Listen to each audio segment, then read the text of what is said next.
Paz e graça para você ligado nessa emissora. Começamos agora com todas as sextas-feiras o Veja Só Entrevista. A gente dá um intervalo aí nos debates, né, com o Zeca, sempre muito empolgantes, para fazer uma entrevista e extrair do entrevistado, que geralmente é um dos debatedores da semana, né, ou pelo menos do programa, o melhor que ele tem a dizer a respeito de um assunto bem focado.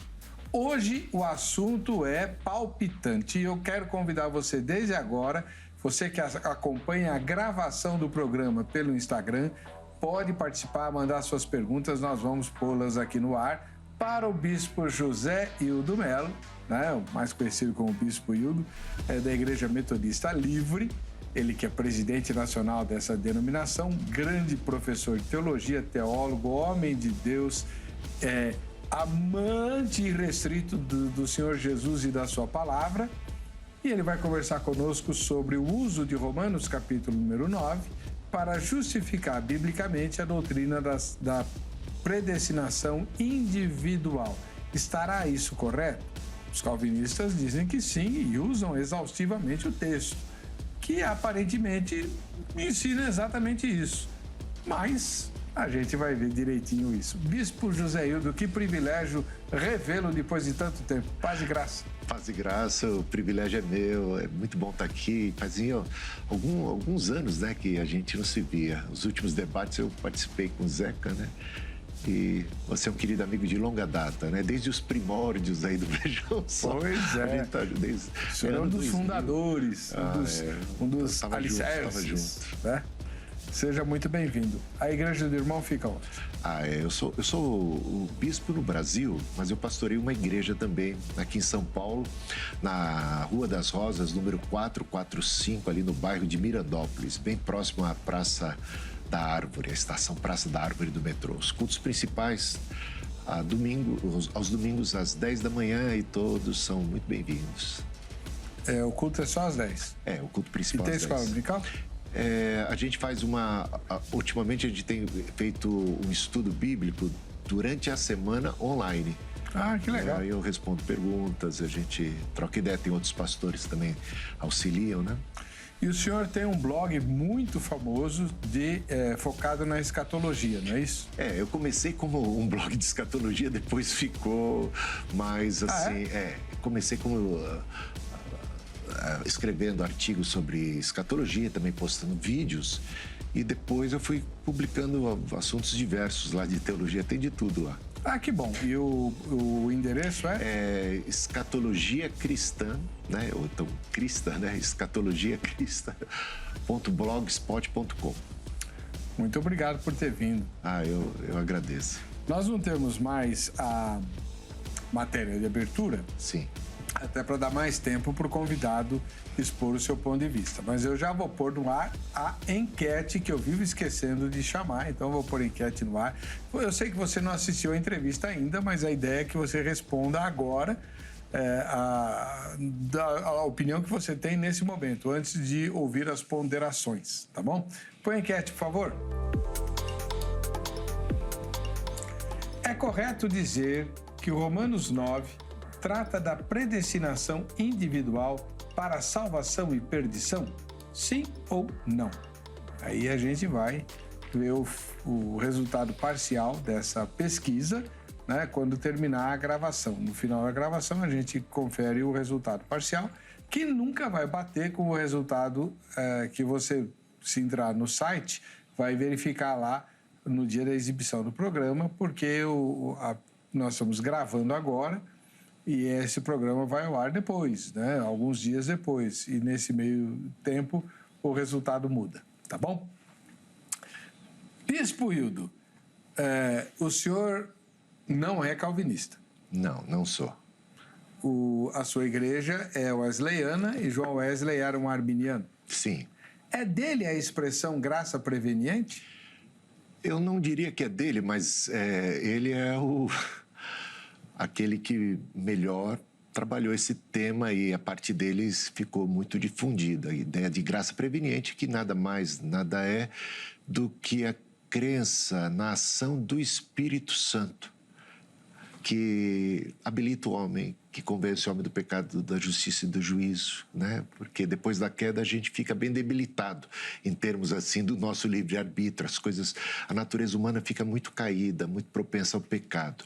Mas Deus não abandonou o homem a si mesmo, ele é cheio de graça, de misericórdia, e ele fala ao homem, ele manifesta graça e ele vai comunicar através dos profetas, através dos evangelistas, ele vai comunicar a sua palavra, a sua mensagem e vai habilitar o homem para poder responder positivamente, vai capacitar o homem, vai convencer o homem. Ou seja, haverá um auxílio do Espírito Santo desde antes da nossa percepção. Ou seja, muito antes da gente ter conhecimento do Evangelho, o Espírito Santo já trabalhava em nós. Então, a salvação, então, da perspectiva arminiana, ao contrário do que muitas vezes acusam os calvinistas, não é antropocêntrica, é sempre Deus, do começo ao fim, né? É Deus quem nos desperta, é Deus quem nos habilita, é Deus quem opera em nós tanto querer como realizar.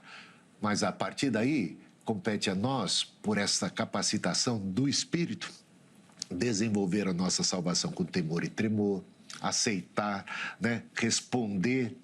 Nós somos capacitados a responder positivamente, mas aí compete a nós essa resposta. Ela sempre será nossa também. Essa capacitação que Deus infunde por meio do Espírito Santo é o que o irmão chama de graça. De graça que é resistível.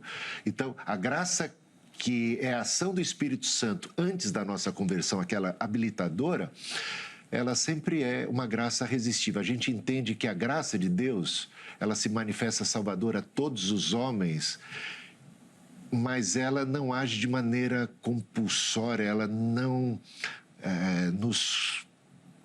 verga a nossa vontade, ou seja, a gente ainda é capaz de fazer aquilo que, infelizmente, muitos judeus fizeram, né? E o Estevão ali no seu discurso final, ele diz assim, vocês, voltando-se assim para seus conterrâneos judeus, vocês sempre resistem ao Espírito Santo.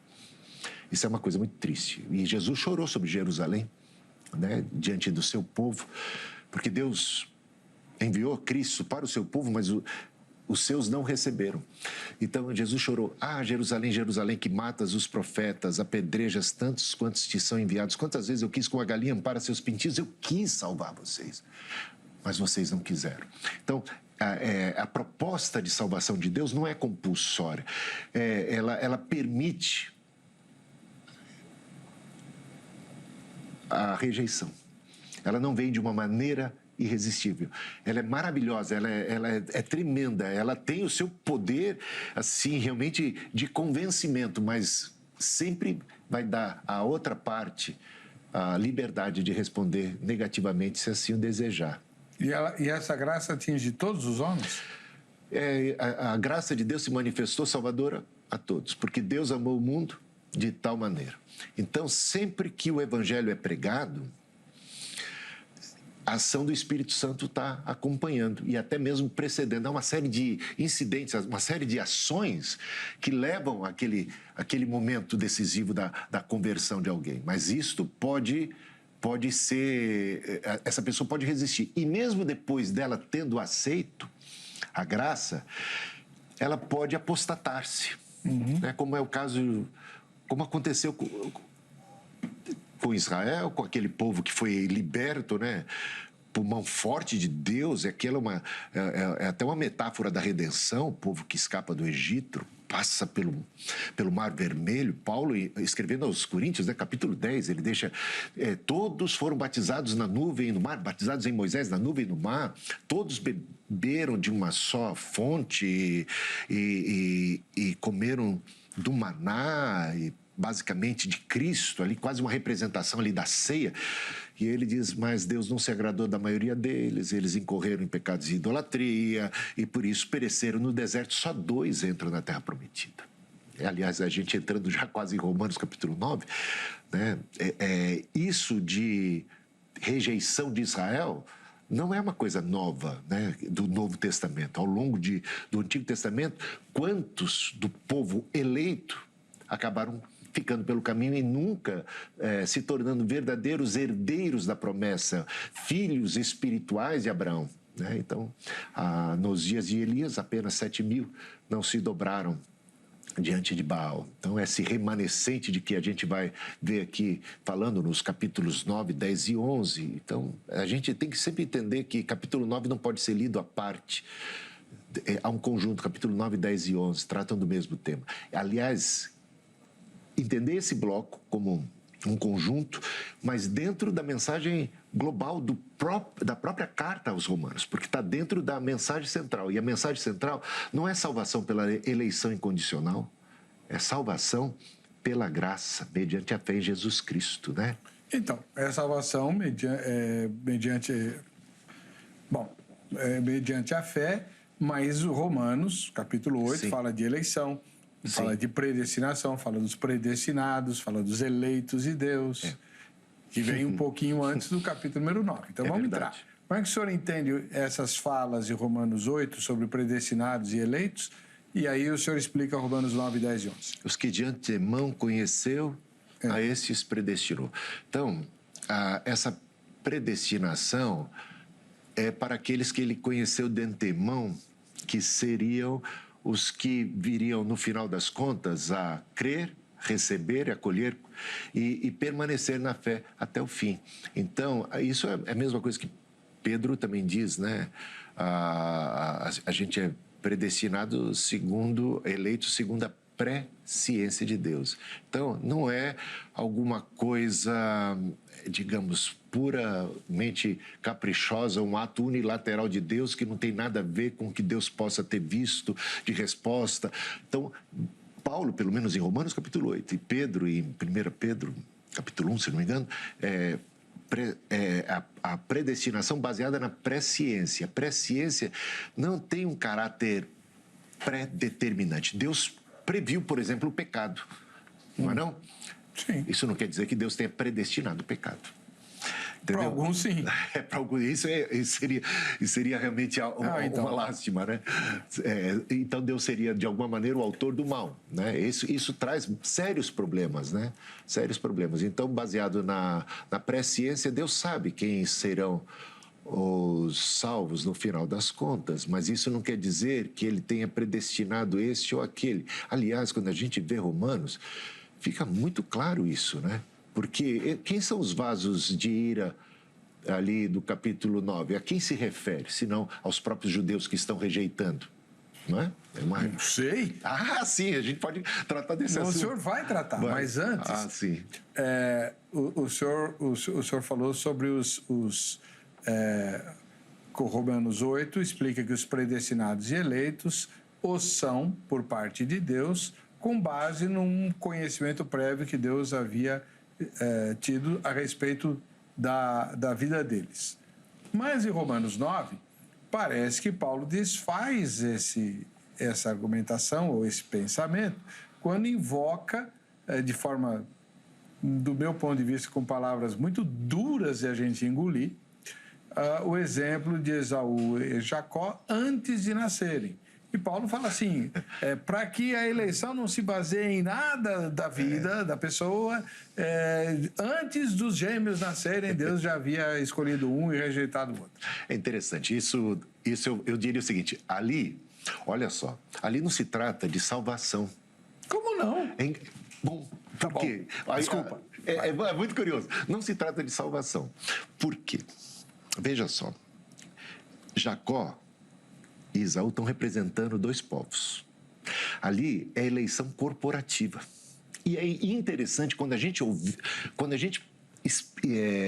trata de eleição na Bíblia, a gente vai observar o seguinte: eleição é sempre para uma missão, para uma tarefa, para o cumprimento de um propósito. Repare bem, Ciro, o persa, pagão, é ungido, é chamado de ungido e de escolhido de Deus. Só que nem crente ele era, nem salvo ele era. Então não tem nada a ver com salvação, mas ele é um escolhido. É um escolhido de Deus, é um instrumento de Deus, e ele, inclusive, representa também não apenas a si próprio, ele representa a própria nação persa, o exército persa e tudo, que vai combater o Império Babilônico, que vai, de alguma maneira, ser mais condescendente com o povo de Israel e vai permitir o fim do exílio babilônico e que eles retornem para a sua terra. E ele é chamado de escolhido. Ele é um escolhido de Deus e não é salvo.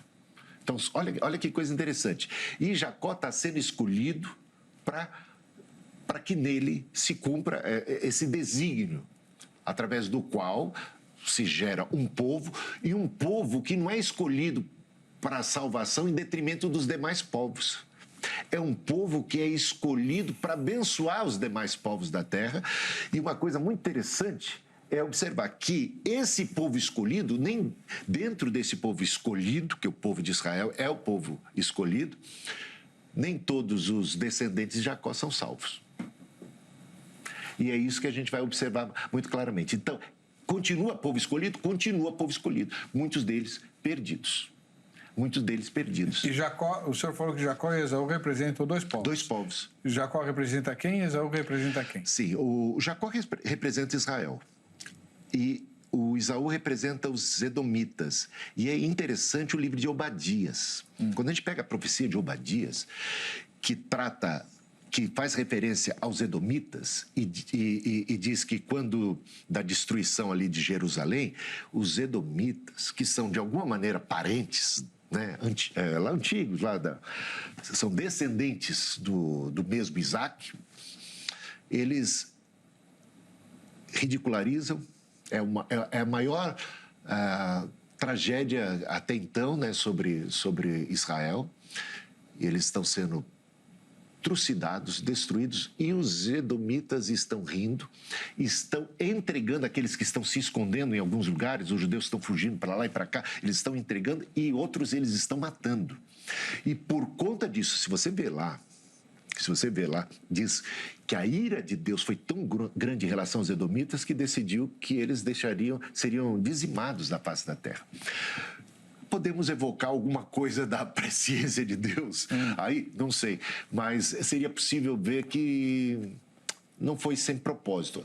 Aliás, a gente sabe que quando a gente olha ali, o mais velho serviria o mais novo. E na pessoa de Jacó e de Esaú, nunca Esaú serviu a Jacó. Nunca. Pelo contrário, o que a gente vê num determinado momento é o Jacó se curvando e dando muitos presentes a Esaú. Então, isto é uma eleição corporativa. E não é alguma coisa que diz respeito à salvação individual. Bom, então vamos lá. Então o senhor já marcou o seu território. Sim. Né? Não se trata de predestinação individual, nem para salvação, nem para perdição. Não. Agora, tem algumas coisas que a gente tem que entender o seguinte. Olha que coisa interessante. Por que é que Paulo está escrevendo Romanos capítulo 9, 10 e 11? Isso é muito importante. Porque qual é a tese de Paulo até então? Que a salvação não se dá através de etnia, não se dá através de circuncisão, não se dá através da lei, não se dá através das obras. Tudo aquilo que o judeu tinha por mais caro. Então, de alguma maneira, os judeus agora estão se perguntando. À medida que o tempo passa e a igreja avançava, o número de gentios convertidos se multiplicava enormemente. E o de judeus cada vez ficava mais ralo. E os judeus estavam se perguntando, mas como é que é?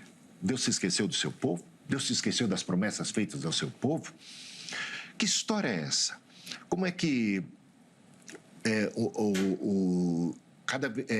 os judeus... Por que os judeus estão se perdendo e os gentios estão se salvando? E os gentios estão se salvando sem guardar a lei propriamente dita, nem o sábado, come carne de porco, são considerados pelos judeus assim, pessoas imundas, pessoas com as quais eles não querem nem comunhão, né? Veja a dificuldade de Pedro de entrar na casa de Cornélio. Ele precisou de uma revelação divina e de muito sacode do céu para ele poder quebrar todos aqueles preconceitos. Então, você imagina os judeus, de um modo geral, vendo aquela comunidade de cristãos, e eles estavam ali ao redor e muitas vezes trazendo essas dúvidas.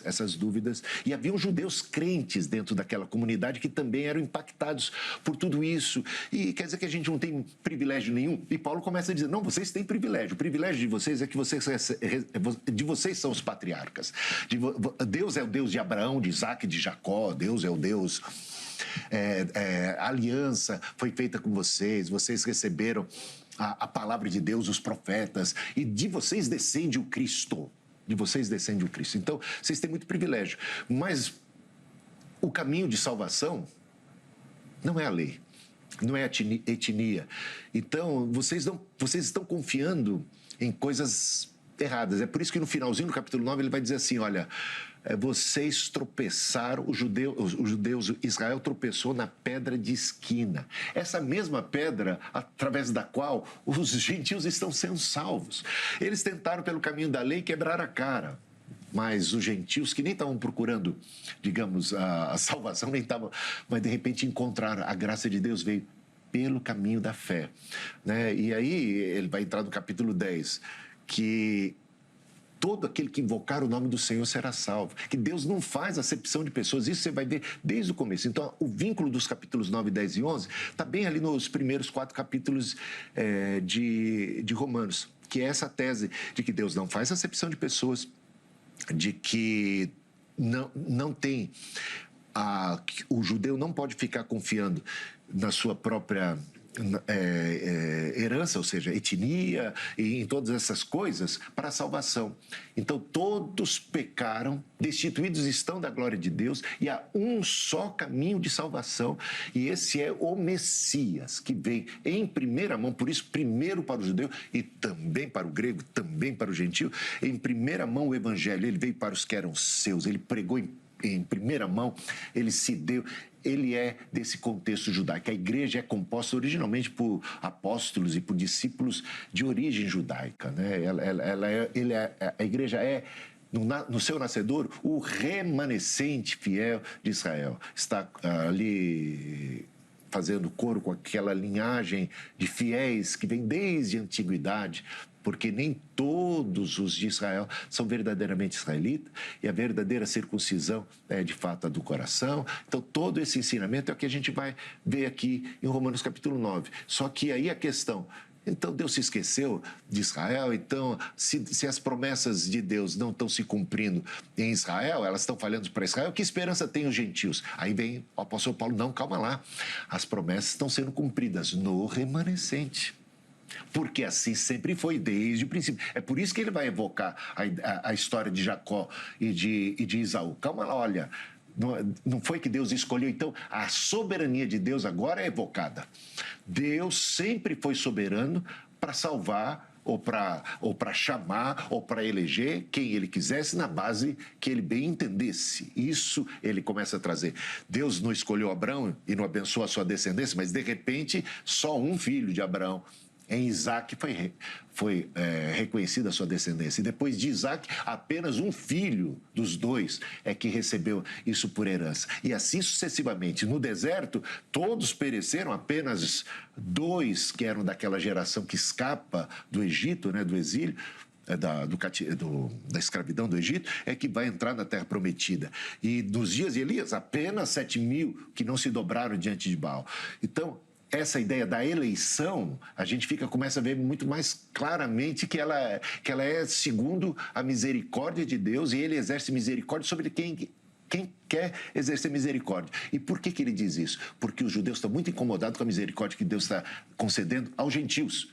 E é isso que ele está querendo. Então, ao contrário do que os calvinistas com Romanos 9 querem fazer, falar que Deus está limitando a eleição para um grupo seleto desde a eternidade que ele escolheu e tal. Não, o apóstolo Paulo, ao tratar desse assunto dessa forma, ele está ampliando, ele está abarcando todas as nações da terra, todos os gentios, ele está ampliando esse leque de eleição, o que era chocante para os judeus daquela época.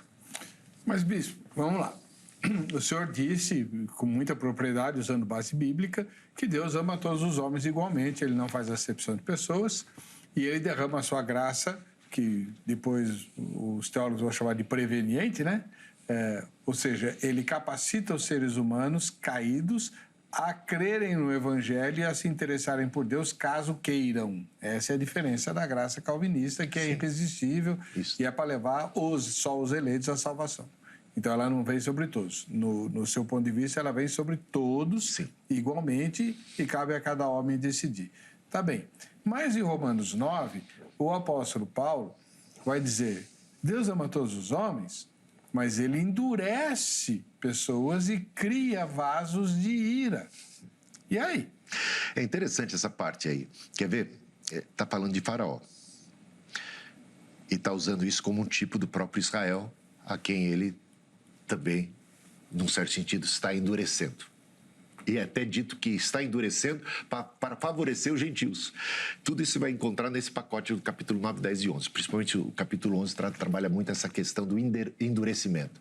Só que diz que o endurecimento é parcial. Não é definitivo, não é desde a eternidade, e fatídico.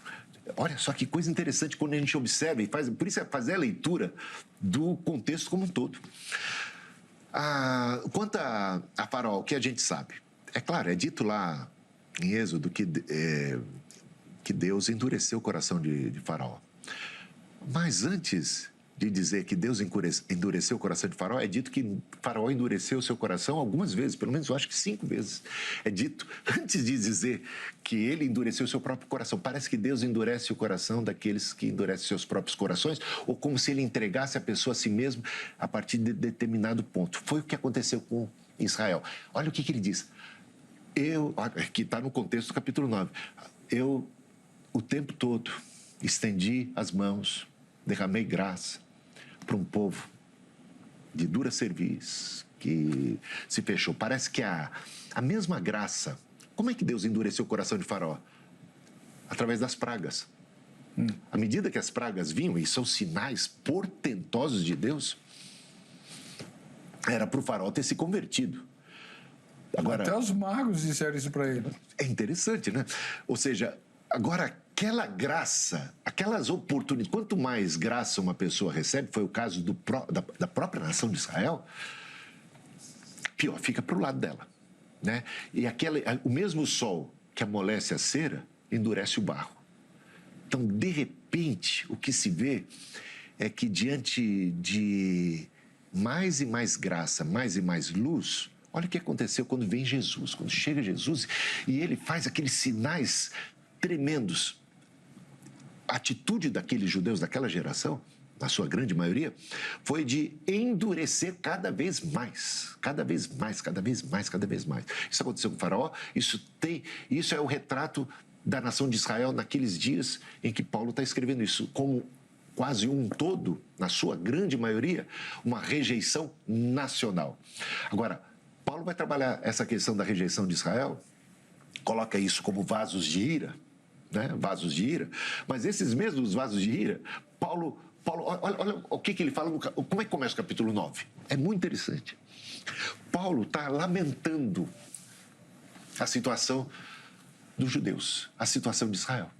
Ele está lamentando, ele está se penalizando por eles, e mais adiante ele chora por eles, depois ele ora por eles, ora para que eles se arrependam, ele trabalha para que pelo menos alguns possam ser salvos, você vai ver isso no capítulo 11, ele ora no capítulo 10 para que eles se convertam, e ele tem esperança de que eles venham a mudar de posição. Dá uma olhada nisso tudo. Se fosse Paulo alguém, um calvinista, digamos, de carteirinha, alguém que acredita que a salvação ou a perdição das pessoas é algo que está pré-estabelecido por Deus desde a eternidade, Paulo estaria lamentando, chorando, orando por mudança desse plano, trabalhando para a conversão desses que estão nessa condição que é colocado como os réprobos, como os rejeitados. Ele ora pela salvação dos rejeitados, que é ali uma alusão aos vasos de ira. E quando a gente vê vasos de ira, dá uma olhada só, o Weber. Isaías 29, principalmente Jeremias 18. Jeremias 18 é incrível. Jeremias 18, você vai ter o profeta falando sobre Israel como um vaso nas mãos do oleiro. Deus é oleiro. Só que esse vaso se lhe estraga nas mãos. Agora, cá entre nós, isso aqui é uma alegoria. Se estragou nas mãos por imperícia do oleiro? Deus seria o desastrado? Certamente que não. O problema é interpretar o estrago de Israel como uma imperícia de Deus. Esses vasos não são seres, assim, inanimados. Eles têm vida, eles são rebeldes. Eles estragam porque eles pulam. Eles estragam porque eles, nas mãos, eles são vasos meio que vivos. Eles não... A gente não pode levar essas metáforas além. Agora, continua lendo lá Jeremias. A gente, assim, não tem tempo para pegar, esmiuçar tudo. Mas continua lendo Jeremias 18, ele vai dizer de nações. E ele vai dizer assim, se eu decidir destruir, ele decretar a destruição de uma nação, como ele fez com Nínive. Decretou a destruição da nação e mandou o profeta anunciar que isso aconteceria. O profeta Jonas. Se eu decretar a destruição de uma nação e ela vier a se arrepender, eu me arrependerei do mal que eu tinha planejado contra ela. Olha o contexto em que isso está. E se eu planejar fazer o bem para uma nação e tudo mais, mas ela agir mal, eu vou me arrepender do bem que eu... E aí ele fala de Israel. Olha, Israel, que eu estou planejando pegar vocês de jeito. Eu estou só colocando na linguagem de hoje. Uma destruição para vocês, um juízo sobre vocês. Arrependam-se para que esse juízo não aconteça. Gente, onde é que está o determinismo aí? Estamos falando no contexto de vaso. E Israel é esse vaso. Esse vaso que se lhe estraga, esse vaso que, em se lhe estragando, Deus agora está disposto a botar um fim, a substituir ou a qualquer coisa, mas ainda cheio de graça e de misericórdia. E vemos aqui Deus cheio de graça e de misericórdia para com Israel e com uma esperança tremenda. Paulo tem uma esperança de que Israel será salvo no final das contas, quando de Sião se manifestar na segunda vinda de Cristo. Algo que a gente não consegue entender como se dará. Mas ele bota aqui uma esperança de avivamento, de um retorno de Israel para Cristo. Então Deus não cria vasos de ira e nem de honra deliberadamente, planejando usar os de honra positivamente e os de ira para castigar. Eu diria o seguinte: Deus, na sua presciência, porque aí a gente vai entrar num... Deus sabe, Deus conhece. Então, de repente, na sua soberania, Deus vai se valer da própria dureza de coração do tal Faraó, para que Faraó resista e continue resistindo. Então, Deus vai entregar o Faraó. Então, isso seria uma linguagem metamórfica que Deus está endurecendo, mas Deus está entregando o Faraó a si mesmo. Chega para você já, sabe... Paulo usa essa expressão que Deus entregou os homens às suas próprias paixões. Exatamente. Capítulo 1. Agora, então, de fato, Deus está... Não é Deus o causador de toda aquela insanidade de Faraó, mas Deus deu oportunidades a Faraó e Faraó foi endurecendo. Então Deus, sabendo, bota Faraó na condição de cumprir aquele papel que vai trazer maior glória para o seu nome, mais pragas e mais libertação. Então, nesse sentido, sim. E no caso de Israel, igualmente. Deus não é o causador da dureza de coração desse povo de Israel. Jesus chora por isso. Gente, Jesus chora pela dureza deles. Não é Deus que está causando, senão aquele choro seria um choro cínico, falso, qualquer coisa assim. Ele chora por causa da dureza do coração de Jerusalém, de Israel, do povo. Agora, veja só, Deus quer salvar, mas eles endureceram. Agora, essa dureza, que não é uma dureza provocada por Deus, será utilizada por Deus. Essa é uma outra coisa. E aí às vezes, a gente pode interpretar como Deus endurecendo, quer dizer, Deus, na sua soberania, então, entrega eles a própria dureza, e a partir dessa dureza de coração de Israel, abre-se uma porta imensa para os gentios serem salvos. E se a rejeição provisória. Paulo fala que é provisória, temporária. A dureza, o endurecimento provisório de Israel redundou nessa riqueza de salvação para os gentios, o que não será o seu restabelecimento, porque Deus é poderoso para enxertá-los novamente. E nisso, aí eu tenho uma questão para levantar em relação à interpretação calvinista. Veja só pode ser cortado quem esteve. Os ramos originais foram cortados dessa oliveira. Essa oliveira é o povo salvífico, nela, quem está nela está salvo. E eles foram cortados por causa da sua incredulidade, por causa da sua infidelidade. Mas eles estavam. O que é que diz que acontece com alguns? Eles acabam naufragando. Eu não sei, eu acho que é o apóstolo Pedro quem fala. Eles naufragaram na fé. Gente, alguém para naufragar de um barco precisa estar necessariamente nesse barco. Tem que ter um dia pertencido, estado no barco. Não existe apostasia de quem nunca esteve. Por isso você pega lá Hebreus capítulo 6 e ali a descrição dos apóstatas e a descrição da condição deles como salvos em todos os termos possíveis. Experimentaram os poderes do mundo vindouro, estavam em Cristo, tinham todos os sinais, todas as evidências, provaram, têm o Espírito Santo, provaram a redenção. Se eles renegarem, se eles se apartarem, não tem nem mais salvação para eles. Veja a gravidade do caso.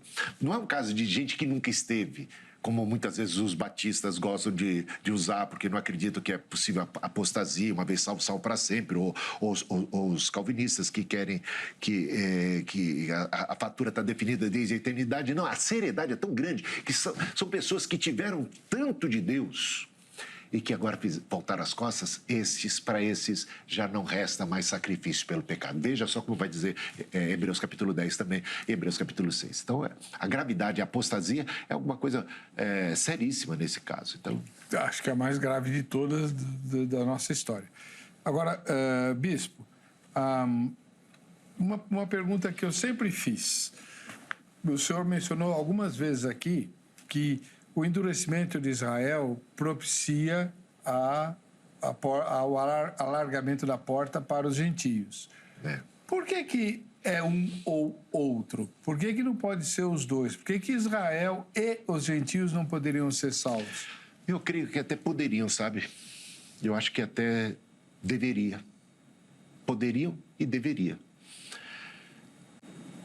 A gente vê duas razões para Paulo estar escrevendo esse conjunto de capítulos 9, 10 e 11. A primeira eu coloquei aqui, que é a questão dos judeus estarem incomodados com eles ficando de fora e parece que as promessas não estão se cumprindo, e essa coisa está muito esquisita, e essa misericórdia, como é que se explica isso? Quer dizer que nós fomos esquecidos, os outros são...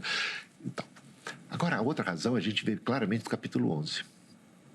Paulo, no capítulo 11, se volta bem para os gentios. Ele chega claro, e vocês gentios, e ele recrimina a soberba dos gentios. Eu vejo, olha só o que o apóstolo Paulo, qual era o plano do Paulo. A gente vê isso aí. O plano do apóstolo Paulo, primeiro ele estava pregando para os judeus, mas os judeus... cada vez que ele chegava numa cidade, ele dava prioridade para os judeus. Pregava nas sinagogas, mas ele começou a ver que cada vez mais havia uma rejeição dos judeus. Chega um ponto que ele e Barnabé decidem: vamos agora, nos voltamos de vez para os gentios. Torna-se ele o apóstolo dos gentios em absoluto, né? E aí ele entende que a salvação, conforme aumenta o número de salvos entre os gentios, ele vê que isto é um caminho para a salvação dos judeus. Por quê? Apesar deles estarem ciumados agora e confusos agora, conforme se multiplica... Olha o que acontece hoje em dia. Quantos brasileiros e africanos e asiáticos, pessoas de todos os povos, tribos, línguas e nações adoram ao Deus de Abraão, de Isaac e de Jacó. Não é não? É impressionante. E eles veem isso. Paulo estava com essa ideia. Eles vão ver isso e vão ficar assim, enciumados. Vão falar assim, mas ao mesmo tempo maravilhados. E vão falar assim, por quê? É por causa de um judeu profeta. Aquele lá, vamos dar atenção. O que é de tão especial nele? A esperança de Paulo era que houvesse uma emulação, ou uma competição, ou um ciúme, ou uma cutucada, uma mexida neles nesse sentido, e que, a partir daí, houvesse o quê? A conversão dos judeus. E Paulo já pressente o grande perigo, que era do antissemitismo, que era do desprezo dos judeus, que era dos romanos. Perceba bem, os romanos, nós estamos falando de Roma, uma igreja está em Roma, capital do império, é nós na fita, né? Agora quem é que está por cima da carne seca? Não é mais o rei Davi, os judeus, o Salomão na sua glória, não é aquele mais. Agora o império, o reino, a coisa que é com a gente. E Deus desprezou, então segundo eles, Deus amaldiçoou, porque há realmente maldição nos evangelhos, maldição para Israel, e se cumpre lá no ano 70, a destruição de Jerusalém, porque rejeitaram o próprio Cristo, o Filho, e acabou trazendo sentença e essa dispersão dos judeus por toda parte e tudo mais. E eles acabam entendendo, então é um povo amaldiçoado, um povo que rejeitou, um povo que crucificou a Jesus, e somos nós os substitutos, e eles não. Gente, isso foi tão cruel ao longo da história, e Paulo estava tentando evitar. Veja quantas vezes ele fala assim, olha, não sejam soberbos, cuidado com o que vocês pensam de vocês mesmos, se Deus não poupou os ramos originais, não vai poupar vocês também. Olha, eles colocam, vocês que estão hoje pela fé nesta oliveira, podem ser cortados dela, porque Deus cortou os ramos originais, pode cortar vocês. E eles que foram cortados, se Deus pegou vocês que não eram nada e colocou vocês na... pode muito bem pegar eles e colocá-los de volta. É isso que Paulo está ensinando, para eles não se ensoberbecerem. E Deus colocou todo mundo debaixo da desobediência para usar de misericórdia para com todo mundo. E agora a gente vê ao longo da história tanta perseguição aos judeus por parte da igreja. Isso é terrível. Olha, eu estava lendo esses dias coisas assim tão horrendas, eu vou citar só duas. Na época da Santa Inquisição, os judeus eram forçados a se converterem, a se batizarem. Forçados. Mudarem nome e tudo. Forçados. Aconteceu deles serem batizados e afogados na sequência. Sabe para quê? Para que não viessem a se arrepender de terem se arrependido e se tornado cristãos, que foram a fórceps, e eles afogavam num ato de grandeza de salvá-los, porque senão vai que eles voltam para o judaísmo. Queimados vivos em cruzes. Gente, coisas horrorosas. E o nazismo, praticado por uma nação.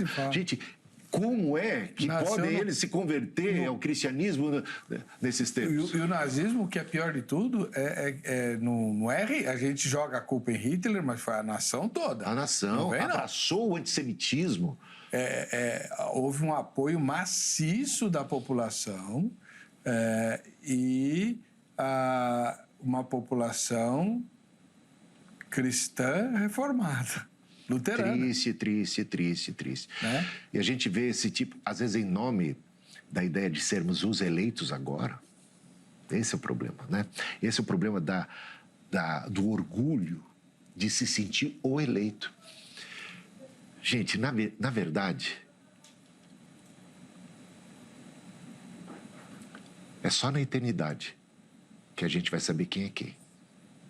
Agora, com temor e tremor, quem perseverar até o fim, desde que conservemos firme, é o que Paulo diz em Romanos capítulo 11. Conservem firme a fé, porque senão vocês também serão cortados. É isso que ele diz. Como é que ele poderia estar ensinando predestinação incondicional no capítulo 9 e dizendo isso no capítulo 11? A gente tem que ser coerente. Tá bom. Agora uma pergunta meio complicada. O senhor tem tornado bem claro a interpretação de Romanos 9, 10 e 11, desviando o foco da predestinação ou da salvação individual para falar dos projetos de Deus corporativos. Corporativo. Perfeito, ok. Mas Romanos não trata de salvação individual? Romanos trata de salvação individual. Portanto, quando trata de salvação individual, ensina que ela não se dá através da eleição incondicional, não se dá através da lei, não se dá através de etnia, se dá através da fé em Cristo Jesus, é crer e nele permanecer, porque é nele que se dá a salvação. E quem está nele está salvo. A nossa segurança de salvação está em Cristo. A parte de Cristo, nós não temos segurança alguma de salvação. Então, quem está em Cristo, permanece em Cristo, está salvo. Mas Romanos 8 vai terminar, e o Romanos 8, a parte final, é o texto que eu quero que leiam no meu funeral. Ah, lindo, lindo. Não, é maravilhoso, né? Quem tentará acusação contra os eleitos de Deus? É Deus quem os justifica, né? Quem os condenará? Cristo Jesus, quem morreu, antes ressuscitou e tal. Aí ele vai dizer que nada nos separa do amor de Deus. Nada, ninguém, nem altura, nem profundidade, nem anjo, nem potestade. Ué, mas se nada nos separa do amor de Deus, como é que pode vir a apostasia? É interessante que ele cite uma série de coisas, né? Até demônios, ou anjos, ou inferno, ou a morte, ou perseguição, perigo, espada, qualquer outra pessoa, qualquer outra criatura, nada mesmo. Mas ele não cita a si próprio, ou você mesmo. Isso está excluído de lá. Não haja em vós, né, nenhuma raiz de incredulidade que porventura venha afastar vocês do Deus vivo. Essa é a exortação apostólica. Então, nada nos separa, mas eu posso me separar. Corre o risco.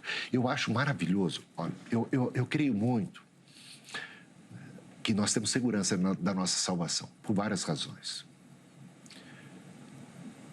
Porque Deus não desiste da gente fácil. Hein? Veja Pedro. Pedro já tinha desistido até de ser apóstolo, tinha voltado, achava que ele tinha sido um fracasso. Jesus foi buscá-lo, foi levantá-lo. Eu acho maravilhoso isso, sabe? A gente não está sozinho nessa nossa batalha. Deus está com a gente.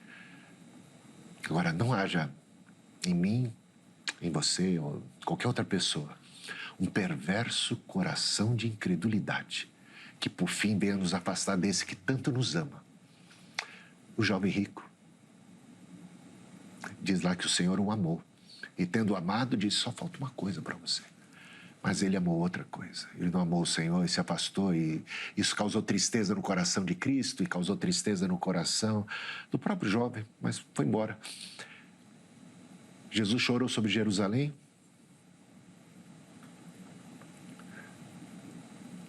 Mas ele não mudou a história de Jerusalém usando o seu poder coercivo, que ele teria poder. Ele poderia ter entrado em Jerusalém de maneira tão gloriosa e portentosa que o César ia ficar, tremer na base. Um dia ele retornará, né, com poder e glória, e todo joelho se dobrará. Chegará o dia. Mas ele veio manso, humilde, montado num jumentinho, com uma graça irresistível. Isso é que a gente vê ali. Ele é cativante, é maravilhoso, mas, sabe, ele está permitindo que as pessoas o xinguem, que o esbofeteiem, que virem as costas para ele. Ele busca, ele estende amor, ele na cruz está amando, perdoando, inclusive, os que estão crucificando. Esse Nosso Senhor é maravilhoso, ele é cativante. Ele atraiu com cordas de amor. Aliás, de Oséias, né? Com cordas de amor. Maravilhoso. É isto, não é outro caminho. Nem por força, nem por violência. Fosse por força, por violência, estaria tão fácil, tão tudo resolvido há muito tempo. Bispo, como é que a gente perde a salvação? A gente não. Quem perde a salvação, perde como? Perder a salvação é alguma coisa que não é tão fácil assim, tá? É porque a ideia que os calvinistas transmitem é a seguinte... Não, você tem que ser salvo para sempre, porque a salvação foi conquistada por Deus, é obra de Deus, Deus faz tudo perfeito. Jesus diz que quem está na mão do Pai não sai de lá. Ele guarda. Então não tem como perder. Não porque você é fiel, mas porque o Salvador é fiel. Sim, sim. Eu acho isso lindo, acho isso maravilhoso, eu acho que tem algo que a gente pode extrair daí de sólido, que é um Deus que zela por nós. um Deus que nos guarda de tropeçar. A gente ora, Judas, né? Ao Deus que nos guarda de tropeçar. A gente ora, não nos deixes cair em tentação. A gente tem o auxílio do Espírito Santo, a armadura de Deus. A gente tem... As armas da nossa milícia não são carnais, antes são poderosas em Deus. A gente tem tanta ajuda e quando a gente cai, ele nos socorre. Não é o fim, né? A queda de um crente, ainda que seja mesmo em pecados graves, que não seja aquele pecado para a morte, né? Porque se dissermos que não temos pecado, somos mentirosos. Mas se confessarmos os nossos pecados, Ele é fiel e justo para nos perdoar. Propiciação pelos nossos pecados, não apenas pelos nossos, mas pelos do mundo inteiro. Ou seja, porque Ele é o Cordeiro de Deus que tira o pecado do mundo, porque o seu desejo é que ninguém pereça, mas que todos sejam salvos. Então, toda essa graça de Deus bendita e maravilhosa, à nossa disposição, esse olhar benigno, essa compaixão, essa misericórdia que o salmista experimenta. Davi, que não era flor que se cheire, digamos assim, né? Em muitos sentidos, um pecador, mas que tinha também um temor de Deus, que oscilava entre altos e baixos, um Pedro da vida, né? Um Simão Pedro, também a gente vê isso. E essa ajuda de Deus é uma coisa tremenda, essa graça de Deus. Agora, cuidado, né? A gente precisa conservar essa nossa confiança em Deus até o fim. E as exortações de Cristo, as exortações apostólicas, até no livro de Apocalipse, ao que vencer, ao que perseverar até o fim, a este será dado. Cuidado para que ninguém roube a tua coroa. Então, existe a possibilidade de perder uma coroa que já é nossa, num certo sentido, e que, de repente, no caminho, a gente pode ficar pelo caminho. Cuidado, olha o exemplo, diz o apóstolo Paulo em 1 Coríntios capítulo 10, a gente já citou ali no começo, o exemplo negativo dos judeus que pereceram no deserto, e Paulo usa eles como exemplo para nós. Ele diz assim, aquele que está em pé, cuide para que não caia. Então, ele diz até no capítulo 9, né, versículo 27, eu esmurro meu corpo, reduzo a servidão para que, pregando a outros, não venha eu mesmo a ser desqualificado, reprovado. E ele fala disso num contexto da perdição daqueles que perecem no deserto. Gente, do que Paulo está falando? Então é possível. É assim, provável? Eu diria que não. Aí é uma outra coisa. Eu acho que a gente tem muita ajuda de Deus, muita graça de Deus. Bendita seja a sua misericórdia que nos alcançou e que nos sustenta. Mas, ao mesmo tempo, vamos vigiar e perseverar até o fim, que eu acho que esse é o dever de todos nós. Aquela anedota ridícula não tem nada de verdadeira, né? Qual? O presbiteriano e o metodista que se encontram no inferno. Essa eu tenho que lembrar, eu esqueço as piadas, tá? Ela é ridícula. Vamos ver. O presbiteriano e o metodista se encontram no inferno. Aí fala assim, né? O metodista fala pro presbiteriano, o que você está fazendo aqui? Você não era predestinado? Pois é, eu achei que era, mas não era, né? Não adiantou nada ter frequentado a igreja, dado dízimo, feito tudo, eu não era predestinado, vim para cá. E você, né? Aí falou assim, pois é, morri no dia errado, né? Tinha pecado na véspera, não confessei. Não, realmente, essa ideia de que eu peco, perco a salvação. Eu confesso, ganho a salvação de volta. Eu peco, perco a salvação. Confesso, não, esse negócio não é assim, não é desse jeito, né? Então, na verdade, até João fala sobre, se dissermos que não temos pecado, somos mentirosos. Mas, ao mesmo tempo, ele diz que se a gente nasceu de novo, se a gente é de Deus, a gente vai andar na luz, né? É interessante isso. Que andar na luz não é andar nas trevas, não é andar no pecado, não é mais ser um escravo do pecado. Agora, às vezes, a gente andando na luz, a gente acaba tropeçando. Mesmo andando na luz, a gente é sujeito a tropeços. O tropeço não faz com que a gente esteja fora do caminho da luz. Eu acho que no caminho da salvação, no caminho de Cristo, olhar para os discípulos. Eles falhavam, mas ainda continuavam com Cristo, e o Senhor os repreendia, e o Senhor os perdoava, e o Senhor os santificava. Então a gente está nesse caminho. O importante é sempre estar no caminho. Amém. Agora, bispo, uma pergunta que o senhor já deve ter respondido 1,5 milhão de vezes. Judas Iscariotes foi predestinado? Eu acho que Judas se enquadra na categoria do faraó. Deus, na sua presciência, sabia quem era Judas. Aí a gente vai entrar nos mistérios que transcendem a nossa compreensão. Uma coisa é você acreditar que Deus criou Judas para fazer aquilo e que Deus é o causador ou a origem de todas as ações e de todas as barbaridades e pecados do Judas, que eu não creio nisso. Outra coisa é você pensar que Deus, tão acima de tudo que a gente pode imaginar, tão soberano, tão grande, tremendo, tão conhecedor de tudo, que basicamente poderia nos conhecer em múltiplos cenários, sem que nós necessariamente estivéssemos vivendo neles. É como se ele pudesse nos colocar, teoricamente, aqui, acolá, e saber de nós. Bom, é só uma maneira de dizer que, explicar essa questão de Judas ter sido, de alguma maneira, eleito para tal tarefa, ou predestinado para tal tarefa, não quer dizer que isso tenha sido um ato, digamos, arbitrário de Deus e que não tem nada a ver com Judas em si mesmo, ou que ele tenha visto em Judas ou qualquer outra coisa. Isso é uma coisa que transcende a nossa compreensão. Eu só estou tentando, assim, sei lá, falar uma possibilidade, algo que eu começo talvez a imaginar. Então, Deus, eu acho que quando Jesus escolheu, olha só que coisa interessante. Quando Deus escolheu Judas, Jesus escolheu Judas, ele tinha orado, não tinha? Tinha passado a noite em oração. Ele errou. Então seria... É uma coisa assim, será que Judas também foi aquele capeta desde sempre?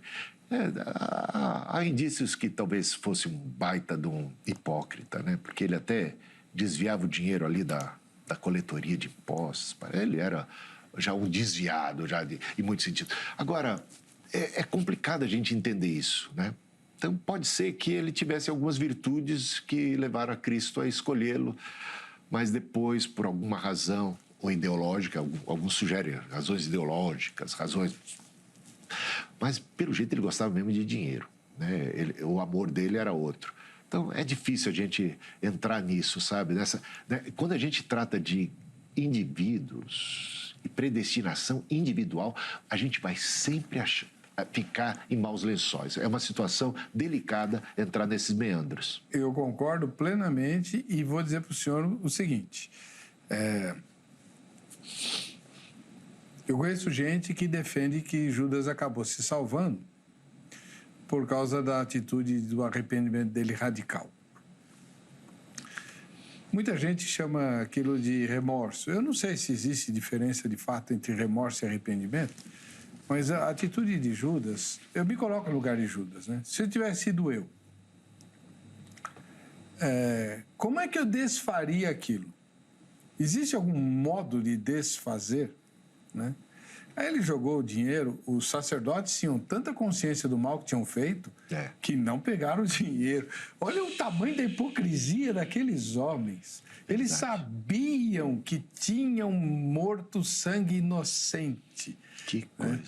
E nós não podemos pôr o dinheiro no gasofilácio, não. Agora temos que... né? E Judas vai e se enforca, se lança, né? Como depois diz Pedro, acho que a corda arrebentou e ele se estourou lá embaixo no abismo, enfim. Interessante isso, né? Eu fico pensativo também. Quem pode dizer o que se passou ali? Ninguém sabe. É possível. Possível Ninguém sabe. É certo que isso aconteceu? Não, não é certo. A possibilidade dele ter também, esse ato ter sido um ato de desespero, mas realmente há alguma espécie de arrependimento nisso. Porque se ele gostava de dinheiro, não ficou com dinheiro. Se ele não estava crendo em Cristo, pelo jeito, acabou crendo no final das contas, porque acabou se sentindo muito mal com o que ele tinha feito. Mas, em vez de buscar e de ter dado ouvidos a toda a misericórdia e graça do Senhor e buscar o arrependimento como Pedro, que chorou amargamente, né? Ele entrou num ato desesperado. Eu acho que o diabo estava muito perto dele E eu acho que esse é um problema quando a gente se afasta de Cristo. E o diabo já tinha entrado no coração dele ali, e ainda que ele tenha um lapso de arrependimento, de culpa, o diabo vai falar assim, agora é o fim para você, acabou. Então ele estava muito mais perto de ouvir as insinuações do diabo do que a graça e a misericórdia de Cristo. Embora eu acho que ela estivesse disponível para ele, caso ele viesse a se arrepender. Com certeza. Jesus morreu por ele. Com certeza. Jesus morreu por ele. E uma coisa muito, muito bonita que a gente vê no relato da ceia, é que ele recebe o bocado molhado, que na tradição judaica era oferecido para o convidado de honra. O dono da casa, ele molhava o pão, porque não era comida sólida, era pão molhado nos molhos, né? Então ele molhava o pão e oferecia o primeiro bocado ao visitante ilustre. E Jesus dá esse bocado para Judas. Complicou para o lado de Judas, hein? Terrível. Tanto terrível. Amor, tanto carinho, tanta graça. É realmente algo assim... Tem um livro antigo já, Se Eles Estivessem Aqui, é o nome do livro. Eu sei. Rubens Ciola. Rubens Ciola, meu amigo. Não diga. Nossa, o Rubens Ciola, toda igreja que eu era pastor, levava o Rubens Ciola, Macaquinha Kika. Esse livro é fantástico. Tem esse livro. Esse livro é fantástico. E ele fala, Judas, por que você não esperou 3 dias só, Judas? Verdade. Quando eu leio esse capítulo, eu choro. Verdade. Eu choro. É muito, muito forte. Muito, muito forte. Né? Pedro esperou. Né? Então, não entrou nesse desespero total, né? Agora, bispo, uma coisa que eu quero aproveitar é para desfazer. Muita gente mesmo crê que Judas se perdeu porque ele se suicidou. O suicídio não é causa de perdição. Também acho que não. Porque quem somos nós para julgar, saber o que se passa naquele momento derradeiro? Tem pessoas que sofrem de depressão. Isso é uma doença, gente. Isso aí é fácil atribuir, é o diabo e tal. Tem coisas assim, químicas, psíquicas, complicadésima. Então, a gente tem que pegar mais leve. Sim. A gente tem que ser mais misericordioso. E tem coisas que é melhor a gente confessar nossa ignorância. Eu acho que tem gente que sabe de tudo. Sabe de tudo. Gente, eu tenho mais dúvida do que certeza, sabe? E nesse ponto, poxa, teve casos, né? Um membro da minha igreja uma vez se suicidou, uma moça. Puxa vida. Eu que a batizei. Uma jovem. Mas já vinha de uma família que tinha essa propensão. Então, ninguém faz isso em juízo perfeito. Não faz. Ninguém faz isso em juízo perfeito. Então, e Deus é justo no seu julgamento, né? E a gente não é salvo pelas obras e também não é condenado por uma obra como essa. Sim, né? sim. Deus sabe de todas as coisas. E outra coisa, existem medicamentos e substâncias químicas que induzem ao suicídio. Também. Hoje nós sabemos disso. Inclusive, algumas bulas de remédio ou de agrotóxico informam isso, né? Claramente, olha, isso é perigoso porque induz ao suicídio. Então, não é uma decisão livre e soberana da pessoa, tá? Bom, deixa eu apresentar um casal. Lembra que a gente falou que quem mandasse fotografia ia ganhar a caneca e tal? Pois é, um casal ganhou a caneca e veio assistir ao Vejam Só, aqui ao vivo, né? O Luciano e a Carla, né? Olha lá, tá aí, muito bonitos. Né? Deus abençoe vocês. Muito obrigado pela audiência, viu? E por estarem aqui, tá bom? E siga o exemplo, então, do Luciano e da Carla. Bata a foto aí. Enquanto a gente está no programa aqui, bata a foto, manda para nós e você vai estar concorrendo aos próximos presentes do Vejam Só. A gente vai para o intervalo daqui a pouquinho e depois eu vou mostrar as fotos de quem já mandou, tá? Quem quiser conhecer melhor as Escrituras, você viu hoje um show de exibição do Bispo Hildo a respeito das mensagens, do texto sagrado, né? Eu gosto muito de conversar com o Bispo Hildo, e engraçado, que foi uma entrevista, e você viu como ele é. Nos debates é a mesma coisa, ele transforma o debate num sermão, né? E como a gente sai edificado, porque ele recheia as argumentações dele das verdades bíblicas, todas muito bem usadas e organizadas, exegeticamente falando, hermeneuticamente falando, para sustentar aquilo que ele está dizendo. Então, por que você não conhece as Escrituras? Eu tenho uma noção da Bíblia. Então vem para a grade. Você vai estudar a Bíblia tintim por tintim. São 3 níveis diferentes de curso para você sair craque nas Escrituras Sagradas. Saber manejar bem a palavra da verdade. Como é que você faz? Você, durante a semana, você pode ligar no horário comercial para 0 operadora 11 31 15 08 19. Se você é igual a mim, né? Que hoje mesmo eu tive um arranca-rabo lá no banco, né? Porque eles insistem em eu ligar para o WhatsApp e é um robô que atende e eu não consigo lidar com as opções que ele me dá, né? Eu quero falar com pessoas. Então você liga no horário comercial para 0 operadora 11 31 15 08 19. Agora, se você é mais novo e tal, aí gosta de tecnologia, entra no site agrade.com.br, você também vai ter todas as informações, vai se comunicar com máquinas, mas vai ter todas as instruções que você precisa, tá bom? E por falar em site, entra no site da HIT e manda sua mensagem aí, né? Dando sugestão, fazendo crítica, dizendo o que você gosta, o que você não gosta, a gente vai ficar feliz em saber o que você pensa. Nós vamos para o intervalo, voltamos já com as fotos dos nossos telespectadores e os comentários que foram postados nas nossas redes sociais.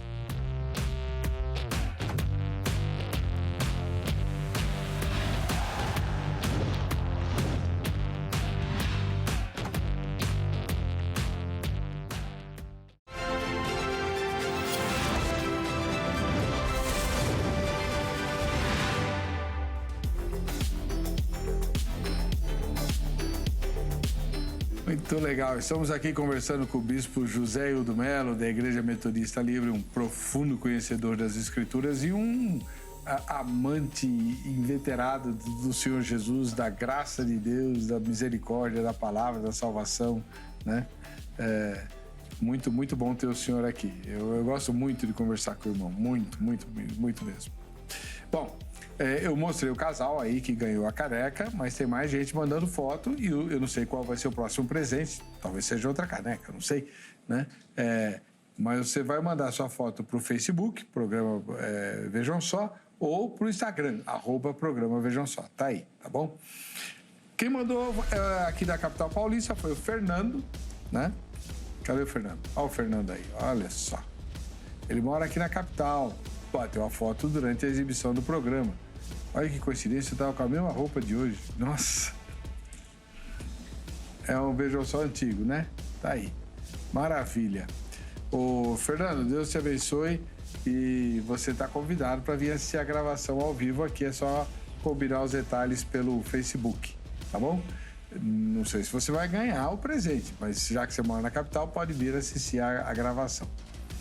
Em Guarulhos, a cidade da Carla e do Luciano, né? O casal que ganhou a caneca, tem a Gisele Martins. Aí, o mesmo dia, né? Que ela mandou a foto do mesmo programa que o Fernando. Valeu, Gisele. Deus te abençoe. Um grande abraço também. Está convidada a vir assistir ao vivo ao programa. E em Dourados, no Mato Grosso do Sul, lá bem longe daqui da capital paulista, nós temos o Tiago, a esposa Josiane e o filho João Lucas. Família que assiste ao Vejam Só unida permanece unida. Olha só, que bênção. E o Weber lá atrás, né? Essa foto também é antiga. Valeu, gente. Deus abençoe vocês. Muito bem. O Colares publicou nas nossas redes sociais um comentário a respeito do nosso tema de hoje. Ele diz o seguinte: eu acredito em uma linhagem de origens que, porventura, Deus age segundo sua vontade. Romanos 9 é uma linhagem de origens? Não, né? Ou é? É porque ele fala de Esaú e Jacó só. Aí é de povos, né? Povos. Jacó não representaria os salvos e Esaú os rejeitados? Não, porque nem todo judeu é salvo, né? Nem todo descendente de Jacó é salvo. Não. Ali é o povo escolhido para cumprir aquele desígnio, propósito de Deus dado a Abraão, de que em ti seriam benditas todas as famílias da terra, seriam eles os herdeiros da promessa, seja da terra, seja também da própria das tábuas da lei, os profetas, e povo do qual descenderia o Cristo. Então, essa linhagem, eu diria assim, muito abençoada, muito agraciada por Deus, com propósito missionário na terra. Deus não escolheu Abraão em detrimento das demais famílias da terra, mas em favor. Que o propósito de Deus sempre foi que gente de todos os povos, tribos, línguas e nações pudessem compor aquilo que é o povo de Deus. Por isso há uma só oliveira, né? Essa oliveira não é o povo de Israel. Olha só, originalmente Israel? Originalmente Israel. Saiu de lá, né? Mas nem todo o judeu é verdadeiramente parte desse povo, muitos ramos foram cortados e enxertados neles. Já desde o Antigo Testamento vinha Raabe, Ruth e tantos outros, até fazem parte da linhagem da qual vai vir o Cristo, né? Então, nesse sentido, sim. Agora, então, não quer dizer que todo descendente de Jacó é salvo automaticamente, não é por etnia, não é pela lei, é realmente por aquele critério pelo qual Deus salvou o próprio Abraão, né? Pela fé. José Felipe diz: a predestinação não se trata de salvação ou perdição, e sim de reino de sacerdotes e nação santa. Olha, a gente pode até utilizar a palavra predestinação num contexto condicional. Os que de antemão conheceu, a esses predestinou. Nesse caso, para a salvação, sem nenhum problema.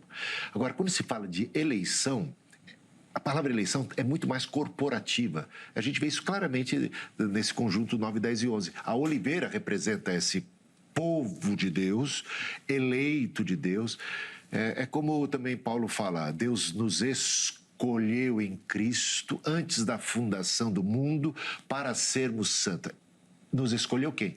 A igreja, o povo, o corpo de Cristo, né? Não quer dizer cada indivíduo. Não quer dizer cada indivíduo, mas este corpo, este povo de Deus, essa nação santa, esse povo de propriedade exclusiva de Deus, esse sim, desde a eternidade, já está predestinado. Ou seja, que Deus terá um povo, certamente isto é certo. Agora, se eu vou fazer parte desse povo ou não, aí já é outros 500. É a mesma coisa. Deus escolheu Israel como povo, sim, mas será que todo descendente de Israel é herdeiro dessa promessa, consegue fazer parte? Aí é outra história. Por isso que tem que fazer a diferença da eleição corporativa e da salvação individual de cada um, porque se eu estou dentro do corpo, eu estou salvo. Se eu estou dentro da oliveira, eu estou salvo. Agora eu posso ser cortado, eu posso vir a falhar, então eu preciso estar e permanecer para poder experimentar o destino dela. O destino dela é certo. Agora, o meu destino é dependente da minha permanência, do meu estar em Cristo, de eu estar nessa oliveira.